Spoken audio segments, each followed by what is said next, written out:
झारखंड के कई जिलों से चौकीदार के पदों पर बहाली निकाली गई थी। कुछ जगहों पर बहाली की प्रक्रिया पूर्ण हो चुकी है, कुछ जगहों पर पूर्ण होने वाली है। वहीं झारखंड के जामताड़ा जिले में चौकीदार के पदों पर बहाली के लिए अभी विज्ञापन निकाला गया है। इसके पूर्व में भी जामताड़ा जिले से विज्ञापन निकला था, जिसको रद्द कर दिया गया था। एक बार आप फिर से देख सकते हैं, 17 फरवरी को ही जामताड़ा जिले से विज्ञापन प्रकाशित कर दिया गया है। ये है वो विज्ञापन। आपको ये हमारे टेलीग्राम चैनल पर भी मिल जाएगा और हमारे वीडियो के डिस्क्रिप्शन बॉक्स में मिल जाएगा, वहाँ से आप इसे डाउनलोड कर पाएंगे। विज्ञापन संख्या 1/2025, चौकीदार संवर्ग नियुक्ति परीक्षा 2025। दो प्रकार के वैकेंसी है, सीधी और बैकलॉग। बैकलॉग मतलब कुछ पुरानी जो सीटें रहती हैं, और सीधी भर्ती जो अभी हाल फिलहाल में होने वाली है। आवेदन प्राप्त करने की आखिरी डेट है 4 मार्च 2025 के अपराह्न 5 बजे तक। आपको जो है वो आवेदन इस डेट तक ज़रूर भेज देना है। और अभी मैं आपको एड्रेस भी दिखाऊंगा कि आपको कहाँ पर भेजना है। देखिए, टोटल जो है वो 354 वैकेंसी है, जिसमें कैटेगरी वाइज आप यहाँ पर देख सकते हैं। बैकलॉग भर्ती में 81 पद हैं अनुसूचित जनजाति के, और सीधी भर्ती में 137 जनरल, 92 अनुसूचित जनजाति और अनुसूचित जाति SC जो है वो 0, OBC 0 और EWS 44 है। टोटल 273 है सीधी भर्ती में, 81 है बैकलॉग में, यानी टोटल जो है वो 354 है। जिसमें से कुछ क्षैतिज आरक्षण जो है वो यहाँ पर दिया गया है, इसको आप देख सकते हैं। अब आप अगर इसमें अप्लाई करना चाहते हैं तो ये ध्यान रखें कि आप तभी अप्लाई कर सकते हैं जब आप उस बीट के निवासी हों। मैं भी आपको दिखाऊंगा बीट क्या है। फिलहाल यहाँ पर मैं आपको बता दूं कि आप झारखंड के निवासी हैं तभी आप इसमें अप्लाई कर सकते हैं। यानी आपके पास झारखंड का स्थानीय निवासी प्रमाण पत्र या आवासीय प्रमाण पत्र होना ही चाहिए, तभी आप इसमें अप्लाई कर सकते हैं। और कम से कम अंचलाधिकारी यानी CO लेवल का होना चाहिए या उससे ऊपर के लेवल का होना चाहिए। और अगर CO लेवल का आप देते हैं सर्टिफिकेट तो 19/7/2019 के बाद का बना हुआ होना चाहिए। आरक्षण के कैटेगरीज में अगर आप हैं, मतलब आरक्षित कैटेगरी में अगर आप हैं, तो वैसी स्थिति में आपको जो है वो इसके साथ अपना कास्ट सर्टिफिकेट भी देना होगा। 100 रुपये का आपको शुल्क भी जमा करना है अगर आप जनरल OBC कैंडिडेट हैं तो, और साथ में 50 रुपये का शुल्क आपको देना है यदि आप SC ST कैटेगरीज के हैं।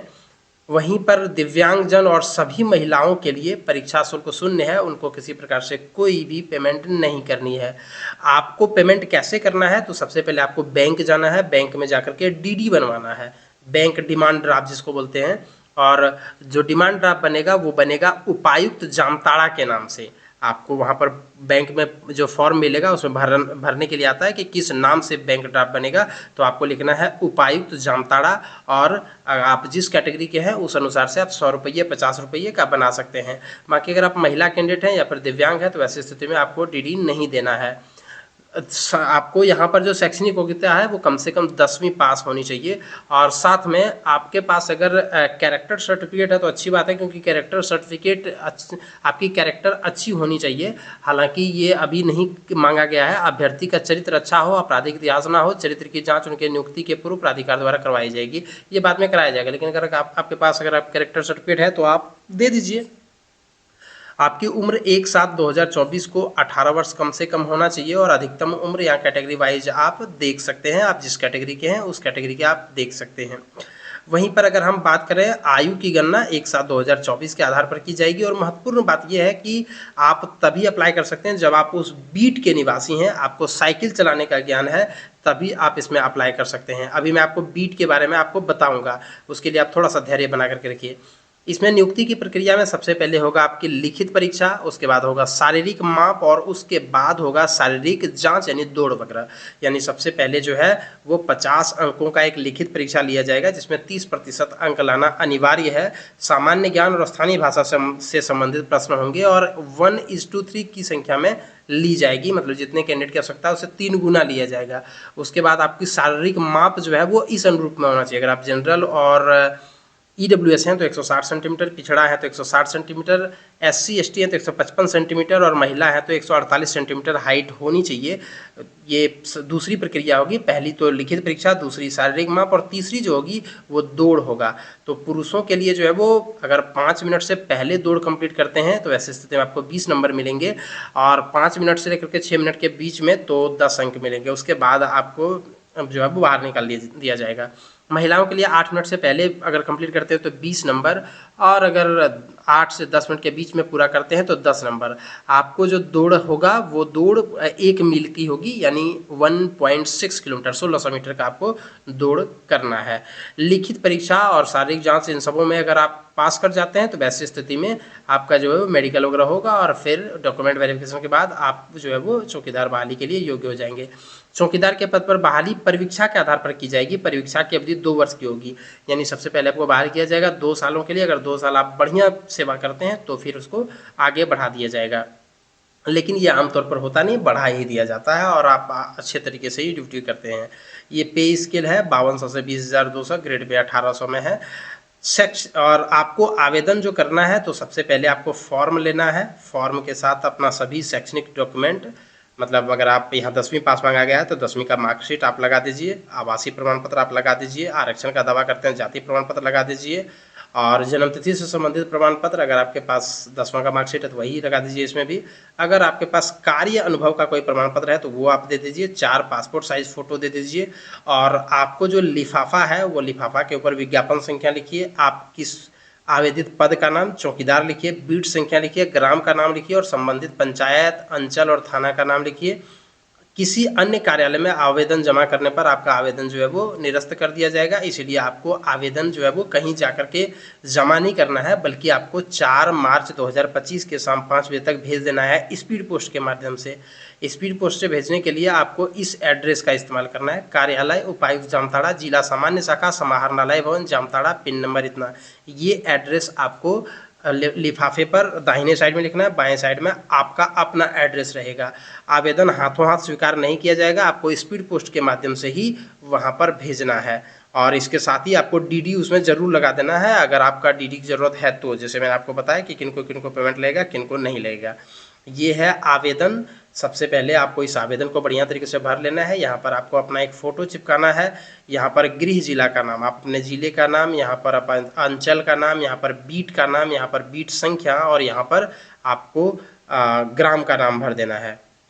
यहाँ पर आपको हिंदी में अपना नाम, अंग्रेजी में अपना नाम, पिता या पति का नाम जो है वो हिंदी अंग्रेजी में भरना है। जन्मतिथि भर देना है, शब्दों में जन्मतिथि भर देना है।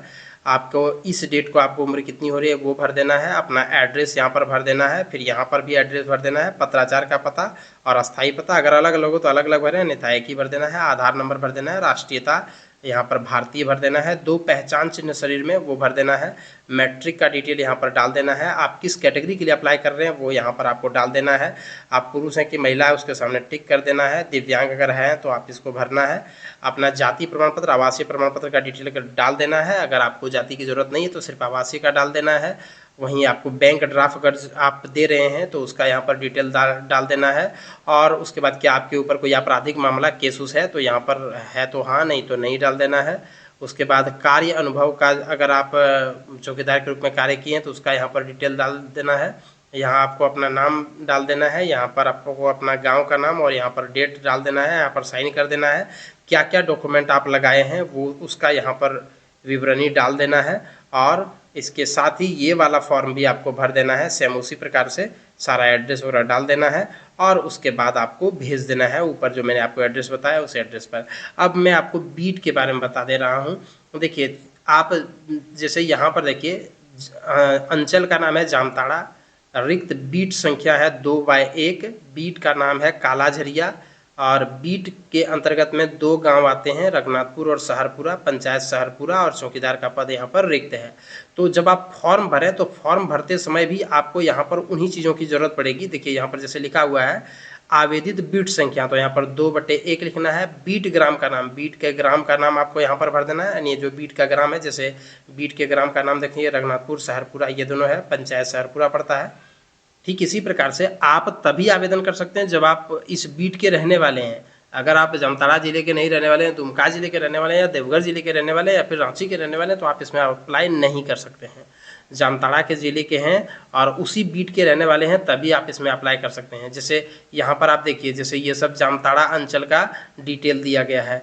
मतलब जामताड़ा अंचल में ये है बीट संख्या 6/22 और बीट का नाम है केवट जाली। इसमें एक ही गांव आता है केवट जाली, पंचायत पड़ता है सिवली वाली और यहाँ पर रिक्त है। ठीक इसी प्रकार से जामताड़ा में बीट संख्या 7/5, श्यामपुर जो है वो बीट का नाम है और इसमें एक ही गांव है श्यामपुर और पंचायत पंजनिया पड़ता है, यहाँ पर रिक्त है। तो इस प्रकार से आप ध्यानपूर्वक देख लें। ठीक इसी प्रकार से यहाँ पर देखिए नारायणपुर अंचल में इतने सारे गांव पड़ते हैं इस बीट में। ये रिक्त बीट संख्या है सर्किल 1, रिक्त बीट का नाम है नारायणपुर और इतने सारे गांव हैं। ठीक इसी प्रकार से नारायणपुर में 1/2 यह है बीट संख्या, बड़ा बेवा, ये इतने सारे गांव पड़ते हैं, ये पंचायत का नाम है। तो इस प्रकार से आप जो है वो बहुत इसमें डिटेल दिया हुआ है, आप अपने बीट को देख लें। आप इन सब गाँवों के रहने वाले हैं तभी आप अप्लाई करें, अन्यथा आप अप्लाई नहीं करें, आपके आवेदन को रिजेक्ट कर दिया जाएगा। तो इस प्रकार से अगर आप इस चौकीदार के पद की वैकेंसी को भरना चाहते हैं, अगर आप जामताड़ा जिले के जो बीट हैं उन सब बीट के ग्राम के रहने वाले हैं तो भर सकते हैं। धन्यवाद।